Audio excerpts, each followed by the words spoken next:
Hello friends, कैसे आप लोग। आशा करते हैं आप सभी अच्छे होंगे, मस्त होंगे, तंदुरुस्त होंगे और अच्छे से स्टडी कर रहे होंगे। तो चलिए फ्रेंड्स, आज हम इस वीडियो में संस्कृत का चैप्टर 1 मंगलम जो होता है इसका हम कराने वाले हैं। ऑब्जेक्टिव 40 ऑब्जेक्टिव कराएंगे जो कि मोस्ट इंपॉर्टेंट क्वेश्चन होते हैं। इसके पहले मैंने एक सेट भी करा दिया हूँ।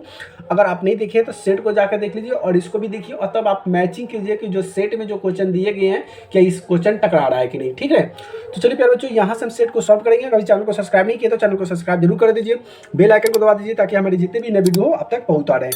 तो चलिए पहला क्वेश्चन हम देखते हैं। पहला क्वेश्चन क्या कहता है।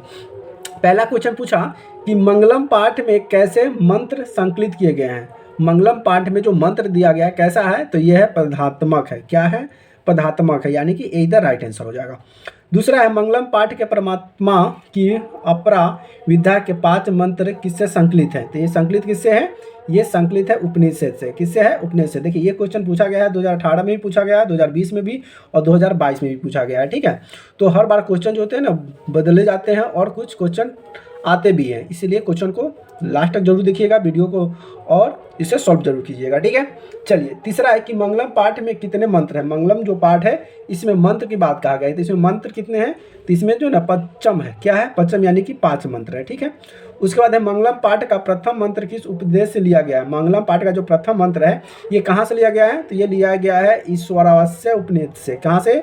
ईश्वरस्य उपनिषद से लिया गया है। ठीक है, चलिए क्वेश्चन नंबर 5 देखते हैं। क्वेश्चन नंबर 5 क्या कहा कि मंगलम पाठ कहाँ से संकलित है। मंगलम पाठ जो है ये कहाँ से संकलित है, तो ये उपनिषद से है। कहाँ से है?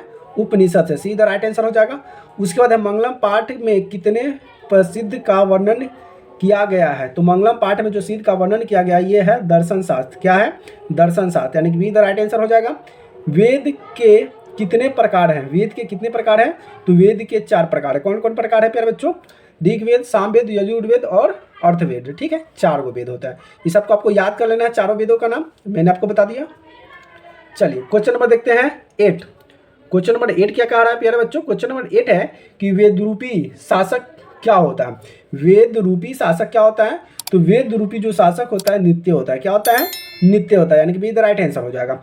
वेद हमेंता पुरुष महानतम डैश विदते यतनाम मंत्र किस उपन्यास से लिया गया है। तो ये लिया गया है प्यारे बच्चों, ये श्वेत्री निवेशन से लिया गया है। ठीक है, बी द राइट आंसर हो जाएगा। चलिए उसके बाद हम 10 नंबर देखते हैं।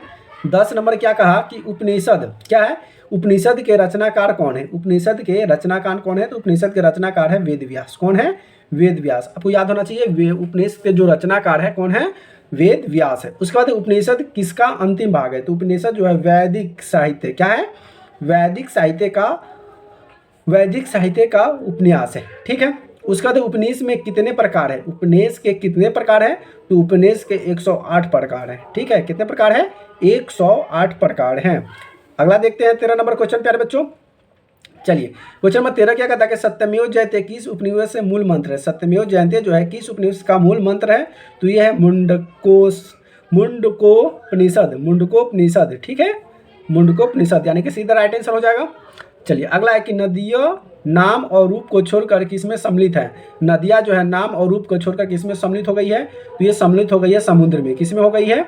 ये समुद्र में सम्मिलित हो गई है। ठीक है, अगला है नदी समुद्र में कैसे मिलती है। नदी जो है ये समुद्र में कैसे मिलती है, तो नदी समुद्र में नाम को छोड़कर मिल जाती है। नदी जो है समुद्र को में मिलती है नाम को छोड़कर। चलिए क्वेश्चन नंबर 16 देखते हैं। क्वेश्चन नंबर 16 क्या है कि नदियाँ किसे छोड़कर समुद्र में मिल जाती है। तो नदियाँ जो है ना नाम को छोड़कर, नाम रूपी को छोड़कर समुद्र में मिल जाती है। उसके बाद है अपने नाम और रूप को छोड़कर कौन समुद्र में विलय हो जाता है। कौन है? तो ये नदियाँ है। देखिए एक ही क्वेश्चन को घुमा फिरा कर पूछ दिया है। ठीक है, उसमें पूछ दिया नाम छोड़कर कौन चल जाती है। पहले पूछ दिया नदी किसको छोड़कर मिल जाती है, नाम को, फिर नाम छोड़कर किसको मिल जाती है, नदी में। देखिए क्वेश्चन एक ही है, बस उसका लैंग्वेज घुमा दिया है इधर उधर फंसाने के लिए बच्चों को, लेकिन फंसना नहीं है। अगला है कि सत्य धर्म प्राप्ति के लिए किसे हटा दे। सत्य धर्म प्राप्ति के लिए किसको हटा दो, तो सुवर्ण पात्र को हटा दो। ठीक है, उसके बाद सत्य का मुंह किस पात्र से ढका हुआ है। सत्य का जो मुंह है वह किस पात्र से ढका हुआ है, तो हिरण्मय पात्र से। किससे? हिरण्मय पात्र से ढका हुआ है, यानी कि ए द राइट आंसर हो जाएगा। उसके बाद बी नंबर में है सर्वनाम पात्र से सत्य का क्या अच्छदात होता है। तो ये मुख का होता है। मुख से आदमी हर तरह का बात बोलता है। अच्छे भी बात बोलता है, खराब भी बोलता है। तो यही इसीलिए कहा जाता है कि मुँह जो है ये अच्छे कर्म भी करवा देते हैं और ये पिटवा भी देते हैं। इसलिए प्यारे बच्चों थोड़ा सा बोलने से पहले तोला करो, क्या बोलना है, कब बोलना है, किससे बोलना है, ठीक है। चलिए 22 नंबर क्वेश्चन क्या है कि किसकी विजय होती है। तो हमेशा किसकी विजय होती है, सत्य की विजय होती है। असत्य का विजय कभी नहीं होता, वह जीत सकता है लेकिन वह सबसे नहीं जीत सकता, ठीक है। अगला है कि विजय कैसी प्राप्त होती है। विजय कैसे प्राप्त होती है, तो विजय जो है सत्य से प्राप्त होती है। क्वेश्चन घुमा दिया फिर, किसकी विजय नहीं होती, तो असत्य की विजय नहीं होती, ठीक है। अगला है अणु से सूक्ष्म कौन है। क्या है कि अणु से सूक्ष्म कौन है। चलिए 25 नंबर क्वेश्चन देखते हैं, क्या कहा, अणु से सूक्ष्म कौन है। तो अणु से सूक्ष्म जो है आत्मा है। कौन है, आत्मा है। उसके बाद है कि और अनोरणीय महतो, अरण्यो महतो डैश महिमाता आत्मा मंत्र से प्रश्नों से संगित किया गया। तो ये क्या है, कठोपनिषद से। क्या है, कठोपनिषद, यानी कि बी द राइट आंसर हो जाएगा।